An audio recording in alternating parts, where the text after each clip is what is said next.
တာဆိုးတာကြောင့်ပေါ့နော်စာဒုကလာတွေစွာမိကလာတွေတအားဆိုးတာကြောင့်ရှာမီတင်နေဆိုတာရှိတယ်ကျုပ်တို့အေရှားမှာအဲ့လိုမျိုးနော်ရှာမီတင်ပြီးတော့ရတရချီတယ်ဆိုတာမျိုးပေါ့ဒါပေမဲ့အခုကရတရချီတာမလိုဘူးရတရတွေပါမလိုဘူးဘာကြောင့်လဲဆိုရင်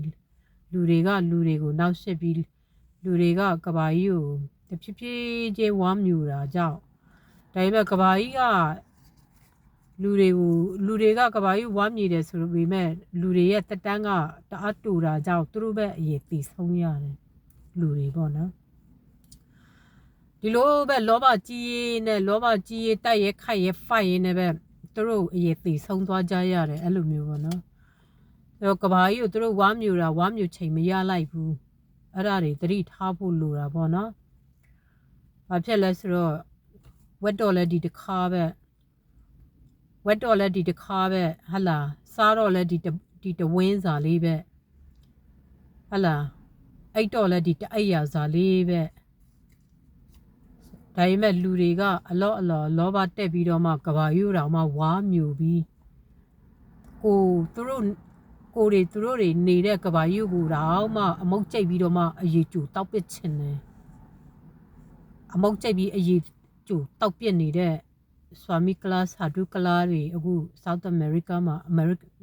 America အခု North America ထဲမှာအများကြီးပဲ America နိုင်ငံမှာလေအဲ့လူတွေကဘာကြီးကိုအရေးကျူပြီးတောက်အမုတ်ကျိတ်အရေးကျူပြီးတောက်တယ်သူတို့နိုင်သလောက်တောက်ကြတယ်အခုမက်ဆီကန်တွေဖတူဂီတွေအင်္ဂလိပ်တွေပေါ့နော်ကဘာကြီးကိုအရေးကျူပြီးတော့နိုင်သလောက်တော့တောက်ကြတယ်ဒါပေမဲ့ကဘာကြီးကလည်းအခုလိုမျိုးပေါ့သူတို့ fireman letter တွေရွေးပြီးတော့မှ20 letter တို့ V letter ပေါ့ letter number V ဖြစ်နေတာကြောင့်စက်ခိုးတွေဖြစ်တယ်သူတို့ကတော့အရေးကျူတောက်လိုက်တယ်ဆိုပေမဲ့ဒါပေမဲ့စက်ခိုးတော့ဖြစ်သွားတယ်မြေတွေပြိုကျတယ် landslide တွေဖြစ်တယ်မြင်းငလျင်တွေလှုပ်တယ်အရေးကျူသူတို့တောက်လို့ရသလောက်လေးကတော့တောက်ကြတာပေါ့ဒါပေမဲ့လည်းသူတို့အရေးကျူတောက်နေတဲ့အချိန်မှာပဲသူတို့တွေကလည်းသေသွားကြတာများတယ်လူတွေပေါ့နော်အရေးကျူတောက်ဖို့အချိန်နည်းနည်းပဲတောက်လိုက်ရနိုင်တယ်ကဘာကြီးကနည်းနည်းလေးပဲအရေးဖြစ်သွားတယ်အရေးပျော်သွားတယ် landslide ဖြစ်သွားတယ်ဒါပေမဲ့သူတို့တွေကလည်းတက်တန်းကဘလောက်မှမကြောက်ဘူးသိဆုံးသွားကြတယ်တချို့ကျောက် YouTube မှာကြည့်နေလေတချို့10နှစ်ကျော်တချို့ဆိုလို့ရှိရင်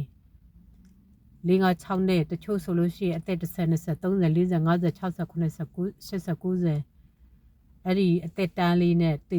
သွားကြတယ်ဘာကြောင့်လဲဆိုတော့ကဘာကြီးကိုအရေးကျူပြီးတောက်ရင်းနဲ့သူတို့လည်းတီးတဲ့အတိုင်းပဲလေကြာကြီးမနေရဘူးလူတက်တန်းကတူကြတယ်အခုအလော်ဆုံးနေကြရတယ်ဆိုတာမှတက်တာ90ကျော်100ပဲနေကြရတယ်တည်သွားတယ်အဲ့ဒါကြီးကြက်တိထားတာကြဘာကြောင့်လဲဆိုရင်အနာဂတ်မှာနောက်နှစ်တွေမှာအခုအမေရိကမှာမိုနတိုတွေပြီးတော့အဲ့ဒီရှာဘန်ဆိုတဲ့ကလာဘန်ပွဲနဲ့မိုနတိုအလုတ်သမားမြေတူးသမားတွေဟာအမေရိကမှာလည်းအများကြီးဒီအမေရိက North America မှာလည်းအများကြီးဖြစ်တယ်လို့ South America မှာလည်းအများကြီးပဲဟိုဘရာဇီးတို့ဗင်နီဇွဲလားတို့ဘရာဇီးတို့ဖက်မှာပေါ့နော်ဆိုတဲ့အခါကျတော့အခုဗင်နီဇွဲလားဆိုတဲ့နာမည်နဲ့တူ22 letter နံပါတ်တွေကိုတောင်းနေတယ်20 V ဗင်နီဇွဲလားကလာတွေဒီမှာအဲ့ဒီချီတော်ကလာတွေချက်တီကလာတွေအများကြီးပဲမြေတူးကလာတွေဆွာမီတွေအဲ့ဒီဆွာမီတွေစာဒူးကလာတွေပေါ့နော်အမေရိကထဲမှာအများကြီးအရေကထဲပိုများလာတယ်အခုဒီပို့လောက်ပါတယ်ဆိုမှပိုကြီးများလာတယ်ပြီးတော့သူတို့တွေကကြာကြီးပြီးခြေရကြီးပြီးတော့မှဘယ်အရာမဆိုလက်ဝါးတအားကြီးတယ်တအားဖောင်းတအားပွားတော့ပြဿနာဟာနောက်နှစ်ဒီမှာပိုပြီးကြုံတွေ့ရလိမ့်မယ်အင်အားလည်းတအားပြင်းလိုက်မယ်မြင်ကလေးအင်အားတွေလည်းတအားပြင်းဖို့အလားလာရှိသလို6သွေးမှုကြောင့်ဖြစ်ပေါ်လာမဲ့ငလျင်နဲ့6သွေးမှုကြောင့်ဖြစ်ပေါ်လာမဲ့အပူစုံတွေကကဘာပေါ်မှာတအားများပြားလာပြီးတော့မှစက်ခိုးတွေမြင်ကလေးတွေ landslide တွေစက်ခိုးတွေ6သွေးမှုတွေဟာ ပိုပြီးပြင်းထန်လာမယ်အဲ့ဒါတွေဘယ်နေရာဘယ်နိုင်ငံမှာပဲဖြစ်ဖြစ်အေးရှားတွေမှာကိုရာကိုဒေတာကိုနေတဲ့မြေပတ်ဝန်းကျင်တွေတွားတာလာတာအမြဲတမ်းသတိထားအဲ့ဒီအောက်မှာစက်ခိုးတွေဖြစ်ဖို့တအားကြီးများနေပြီဘာကြောင့်လဲဆိုတော့အခုဗီဇာလုံးကိုတွဲတယ်ဗင်နီဇွဲလားမှာအဲ့ဒါတွေချနေတယ်အဲ့ဒီဂိုင်ယနာမှာပေါ့နော်ဂိုင်ယနာဂူယာနာဂိုင်ယနာဗင်နီဇွဲလားဆိုတာအဲ့ဒီနေရာမှာဂူတို့ဂိုင်တို့ဗင်တို့ဆိုတော့အားလုံးကမြေအောက်တွဲဂူတွေပြောတာလေလိုက်ဂူကြီးတွေတွဲဂူကြီးတွေအဲ့ဒါဂူယာနာဗင်နီဇွဲလားဆိုတာလည်းစက်ခိုးကိုပြောတာလေletter V ပုံစံလို့မြေအောက်ကိုကြော်ဝင်သွားတယ် landslide ဖြစ်တယ်အဲ့ဒီ letter 22 number ထဲမှာအဲ့ဒါတွေအခုအဲ့ဒါတွေထည့်ထားတာပေါ့နော်မြန်မာပြည်မှာတော့ရှာမီဆိုတာရှိတယ်ဒီရှာမီကိုထောပြီးရရချီနေစရာမလိုဘူးကလာရဲ့ရန်ကရရချီဖို့မလိုဘူးတတိထားဖို့ပဲလိုတယ်အခုဒီမှာတုတ်ထပ်ပြီးတော့ဖြစ်ပေးလိုက်တယ်အဲ့ဒါတွေပေါ့နော်ထပ်ပြီးထည့်ပေးတယ်အဲ့ဒါတွေကြည့်ထား20နှစ်ဖုန်းနံပါတ်653ညနဲ့4858နဲ့ letter V Venezuela ကိုတွေ့ပြီနော်ပြီးသွားလို့ရှိရင်10 appointment ကတက်3ညတက် judgment 6လပိုင်းဆိုရင်ဂျွန်လ judgment ဆိုတဲ့အတိတ်ပဲပြီးသွားလို့ရှိရင်အဲ့ဒီ10နာရီဆိုတာ10ရက်နေ့ဆိုတာ10တနာရီဆိုတာက01အဲ့လိုမျိုးပေါ့နော်1001ဆိုတဲ့အခါကျတော့အိုးရလဲအိုးမယ်အရင်ဗက်ဒရန်ဟုတ်ရလဲဟုတ်မယ်တိုးမဟုတ်အိုးဆိုတဲ့ဟာက0ဖြစ်သွားတယ်3ညပျောက်သွားတယ်နိုင်ငံတစ်ခုပျောက်သွားတယ်ဆိုတဲ့အဓိပ္ပာယ်ကိုပြောတာ1001နိုင်ငံတနိုင်ငံပျောက်ဆုံးသွားတယ်နေဟို6လပိုင်းဇွန်လ10နာရီဇွန်လ10ရက်နေ့ကျုပ်လည်းအုံနောက်တိတ်မကောင်းဇွန်လ10နာရီဇွန်လ10ရက်နေ့တနာရီဆိုလို့ရှိရင်စာမကြည့်ပဲပြောနေဇွန်လ10ရက်နေ့တနာရီဆိုလို့ရှိရင်1001ဆိုတော့100နိုင်ငံတစ်ခုပျောက်သွားမယ်နေရာတစ်ခုပျောက်သွားမယ်ထိုင်းပျောက်သွားမလားမြန်မာပျောက်မလားကမ္ဘောဒီးယားပျောက်သွားမလားဗီယက်နမ်ပျောက်မလားလာအိုပျောက်မလားထိုင်းနိုင်ငံပျောက်သွားမလဲအမေရိကမှာ state တစ်ခုပျောက်သွားမလားဆိုတဲ့အတိတ်ပဲပေါ့နော်အာဖရိကမှာပျောက်မလားအေရှားမှာပျောက်မလားဩစတြေးလျမှာပျောက်သွားမလားအမေရိကမှာပျောက်သွားမလားဆိုတာပေါ့နော်1001နိုင်ငံတစ်ခုပျောက်သွားမယ်သို့မဟုတ်ကြော်ကြသွားမယ်ပင်လယ်ပြင်ကြီးတစ်ခု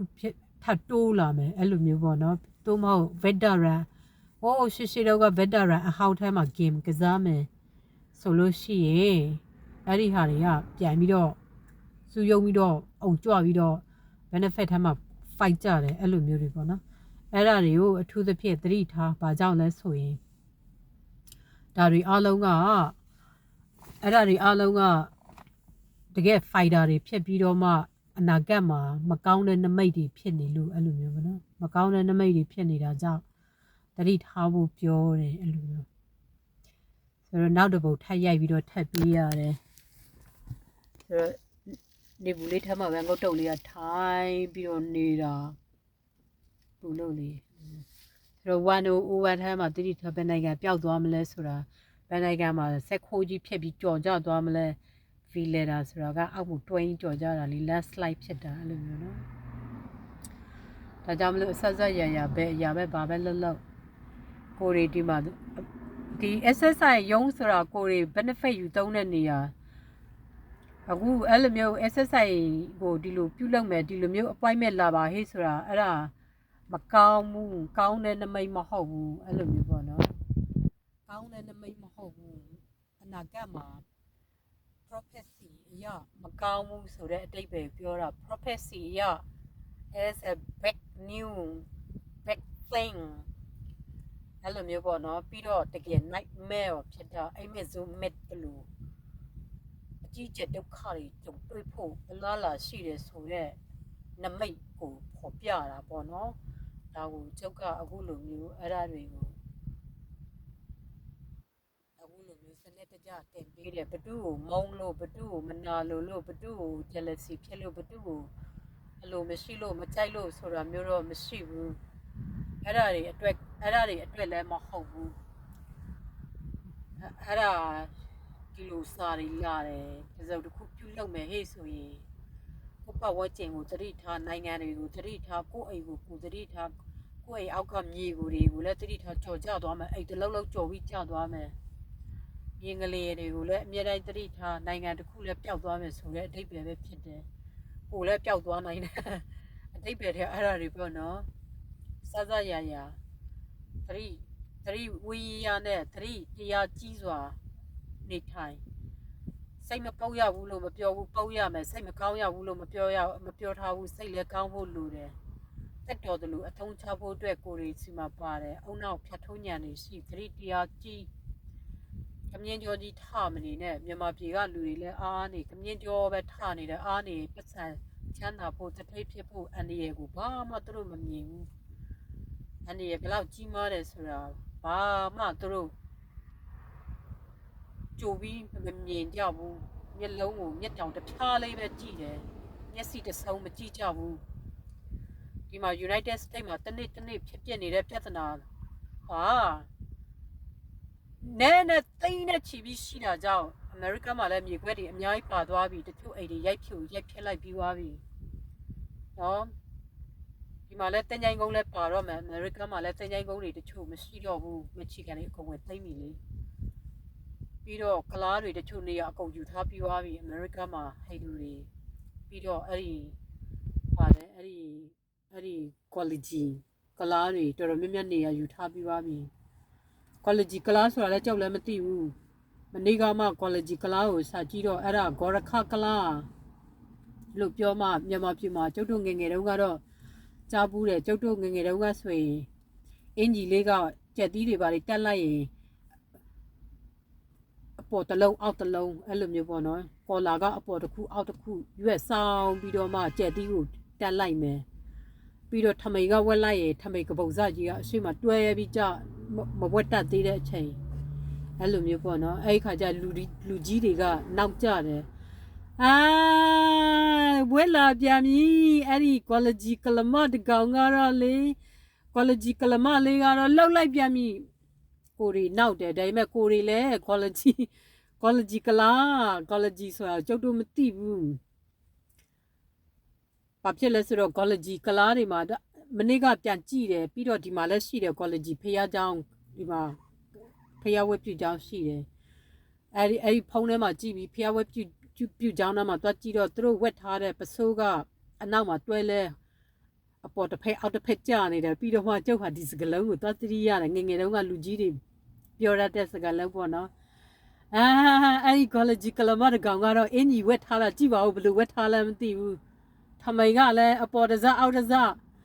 အင်ကြီးကလည်းကြက်သီးအပေါက်ကအပေါ်ပေါက်နဲ့အောက်ပေါက်နဲ့မာဝီတက်တော့ကော်လာရအဆောင်ကြီးရွယ်ပြီးတော့လေအဲ့ဒါအခုမှကျုပ်တို့လည်းအဲ့ဒါတွေတည်သွားတဲ့ quality ဆိုတာအဲ့ဒါတွေဒီမှာအလောက်ဖိုက်ထားပြီးသွားရင်တတိထားမြန်မာပြည်မှာတတိထားအကုန်တူးနေတာအဲ့ဒါနော်ဒီမှာအဲ့ဒီစာဒူကလားတွေဆိုတာအဲ့ဒါတွေပေါ့ကလားဘန်းဆိုတာရှာဒူလာပန်ပွဲအဲ့ဒီအချောက်ရောင်သုံးမိကားရောင်အဲ့ဒီလိုအယောင်မျိုးပေါ့ဒီလိုအယောင်တွေပေါ့နော်ဒီလိုအယောင်တွေရေလောင်းပြီးထည့်ထားတဲ့ဟာရေတွေတုံလောင်းပြည့်တယ်လေအဲ့လိုမျိုးဟာတွေအဲ့ဒါရှာပန်းရောင် quality ကလားဘန်းရောင်လို့ခေါ်တာပေါ့နော်အဲ့ဒါကိုကလားဘန်းရောင်လို့လည်းဆိုတာပေါ့အဲ့ဒါတွေကျုပ်တို့ကနားမလည်ထားဘူး